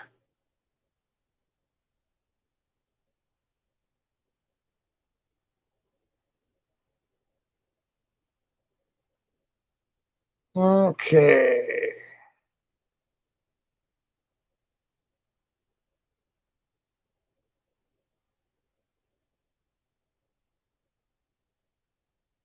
Firefighter was in a Pink Floyd video, huh? Interesting. I think that's what I'm reading here. I'll just leave that alone. It's kind of your guys' convo, and that's okay. That's interesting. I think I heard that right. And it looks like Jennifer is wondering if her father and uncle were targeted. I think there's a lot of people out there, and some of the people don't say anything. And you can be around them for a long time, and they know that they're not supposed to talk about it. It's like that unwritten rule, and I've talked about that before when you're dealing with a conscious collective, is that some of these people, they're indoctrinated as children, and they know, they might not know everything about this stuff, but they know enough. They know enough to, play these little games with you, and they know they're not supposed to talk about it. And I've heard comments from people even going back into my childhood, involving other kids my age and everything, that's some of these people know. And as you move through this landscape, you're going to see that there are people who have inside information on a lot of things, and that's how you create a hierarchy. That's just like what targets, because a lot of targets will talk about the Freemasons and stuff like that, and that's basically how they create that. They have information that no one else has. They delve it out and compartmentalize, and they create an infrastructure, and then they have people on the outside that they manipulate, and sometimes they use people, for coercion and other things, and they don't. Yeah, they don't. You don't get in on that. And that's one of the things that all targets have in common, is that you're looking, from the inside out on this whole thing, and they, seem to know things you don't know. It's easy for targets to develop a complex and get in that place where they start believing that they are just literally second-class citizens, because a lot of the gaslighting that comes at targets will get you to believe that, not to mention the fact that it seems like they're getting away with it. And once you experience that tyranny, it's scary. And, it seems like there's nothing you can do. You might be, getting kicked out of your jobs and social groups and everything. And it's just a lot for people to deal with. And once they start to experience the dysfunction and that excommunication and everything, it's easy to, especially if you've got problems anyway. And some people have a problem with their self-esteem to begin with. And it's just, you got to realize you don't want to be part of that crowd. You don't want to be in on this. It's illegal. It's evil. It's not special. But they do. They have a hierarchy. They create that type of infrastructure. And it's classic. There's a lot of people who know about this stuff. And a lot of people will talk about the families involved in witchcraft and stuff like that. and their kids are raised under that. I mean, it's like the secret societies. I was exposed to that stuff when I was a kid, and there was, supposedly familial prophecies involved in that. It's like the destiny philosophy that's involved, and they do that. That's one of the things that goes along, even when you get into the royals or the different bloodlines and stuff like that. They have a plan for people, and when you get into that spiritual framework that I mentioned at the beginning of the video, when you look at the different dimensions, the spiritual handlers, the puppets, and all that stuff, they have a different perspective on all these things. And it's when targets are on the run or they're experiencing these things or they're getting set up, it's literally a plan. It's like dominoes. You knock one over, and they've got a lot of this stuff already set up. Not always, but a lot of times it is. And you gotta realize, that's part of it. And people knowing, people being part of that conscious collective, this conspiracy that involves different levels of information, different levels of involvement, is that you're going to have that.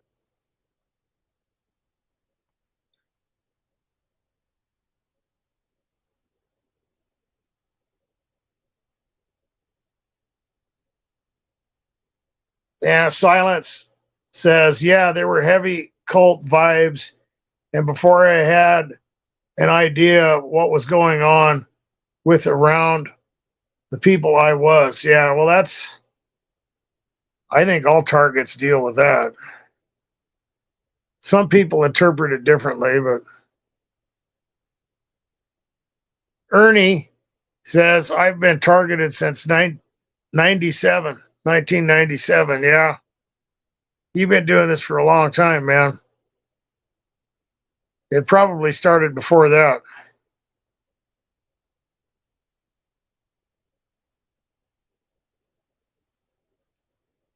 My overt stalking started where the break-ins and everything, that was back in 93.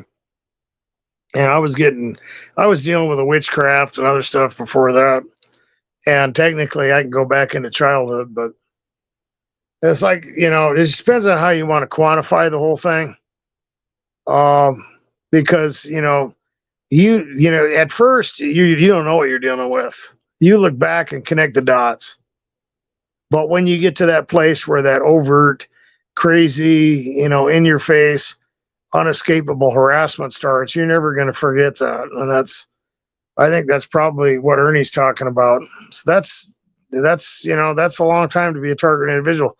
And you move through the landscape thinking that you're just dealing with people who are temporarily involved in your life, temporarily. You think people just want to mess with you, or they've got some kind of beef, or, they're using you as a scapegoat, and you can just move, and you're trying to figure out what to do, and you're trying to weather it. You don't take it seriously. And then you find out what you're up against. And it's brutal. Get a damn camera, get some good locks. Don't make it easy for them. And get a simple job and just try to focus on, simplifying your life. They want to make it complex.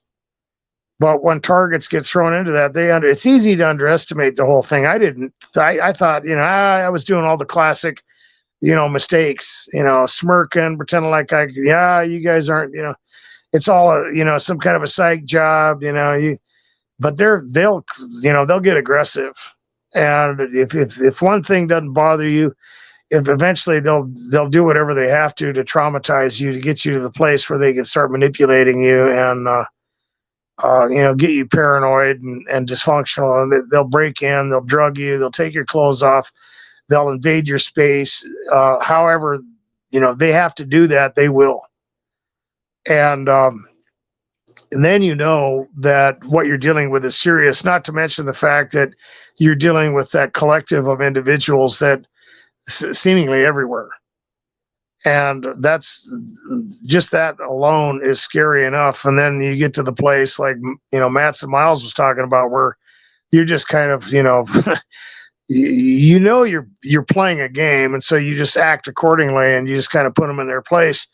but still, you had no idea that you were going to be playing this game that long. You move up 2 years, 3 years, 4 years, 5 years, and you get to those different levels of stalking, and those emotional crescendos to where you are anticipating an end.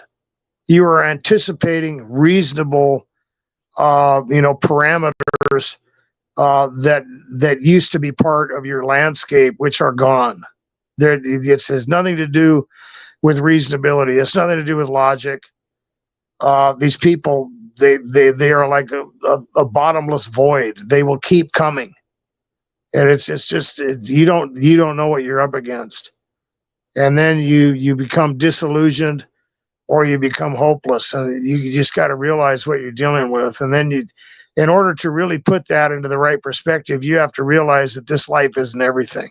That's the real takeaway for anybody who's dealing with heavy harassment, is that it seems like all this stuff that you only get one life, and they're going to get it all, and they're going to get away with it, and you lose, and it sucks to be you. But really, that's the opposite. And when the veil is pulled away and the tides turn, it's going to be the entire opposite, where they have literally forfeited everything, which was eternity. I mean, that's a lot to take. Like I said, these spiritual beings are really, they're after everybody. But the people that are involved in this stuff, they're the ones really losing everything. And then the stuff that they got from you, well, that's, what do you got? Like what, 40, 50, 60, 70, 80, 90 years or something maybe, and it's done. But, after that, I mean, that's the majority of your existence as a being created by God, which your soul or your spirit, however you want to look at that. Some people look at the dichotomy or the trichotomy, is eternal. Your flesh is temporary. This world, space time is temporary. The physical universe is going to be reformed and remade, and everything that's getting thrown around here in this little carnival that you're in is going to get packed up and burned. And they basically forfeited everything for nothing. And all the stuff that they said to you and all these little things, and they're laughing, and we got you, and you lose everything. Well, now, okay. Well, it's going to be a bastard sandwich later, because there's no getting out of it. And they're going to have to eat all those, and it'll be very devastating. I mean, like I said, I've heard targets say, I feel bad for them or whatever.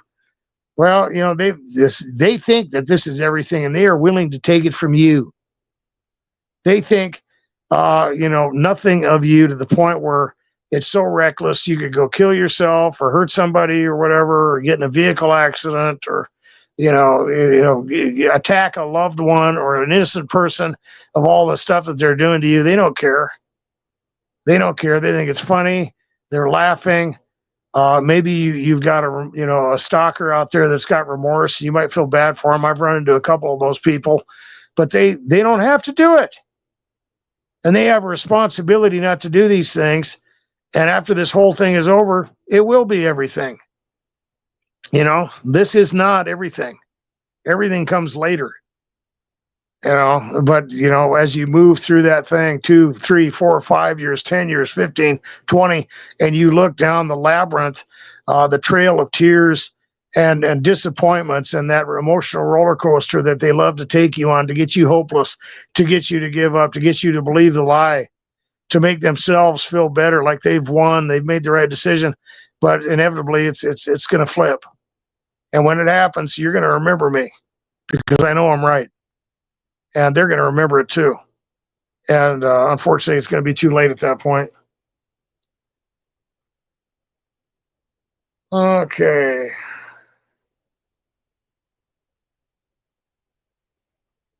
All right. Steve the Pigeon, welcome to the live stream.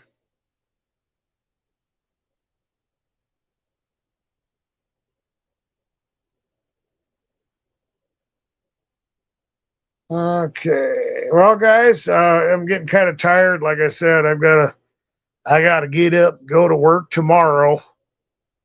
Um, I've been trying to get up earlier now that it's winter. I don't like driving around when it starts to snow. I don't want to be out there when it flash freezes and rush hour traffic and black ice isn't exactly worth it to me. But I'm gonna see if we got any more comments or anything I missed. If there's a prayer request and I missed it, I apologize. Or any comments, I'm trying to keep up with this stuff, but put it in the comments where it comes through as a notification to me, and I'll bring it up in the live stream. We love prayer requests, prayer works, and I appreciate all you guys' prayers for me. I'm going to ask again. I've been having a lot of joint issues, stuff like that. It's moved into my arms and my wrists and my elbows and stuff like that. Didn't used to have a whole lot of problems with that. Would love the prayers for that, but God is faithful. I'm still able to work, and the things have been going better. I'd like to thank everybody for your prayers. I'd like to thank everybody for participating in the live stream, and I'd also like to thank everybody that supports the channel. And I've mentioned earlier that I'm not getting notifications for that, but if you've done that, it's still hooked up to where that's working, and I appreciate you. And like I've said many times, we got to stick together, and it's important that targets have a place to have affirmation. And there's a lot of voices that are coming at you, whether you're dealing with the directed conversations, or the street theater or the innuendos or whatever. And I want to be that voice in your mind, your friend, the contrarian. Guys, be good to yourselves. Be safe.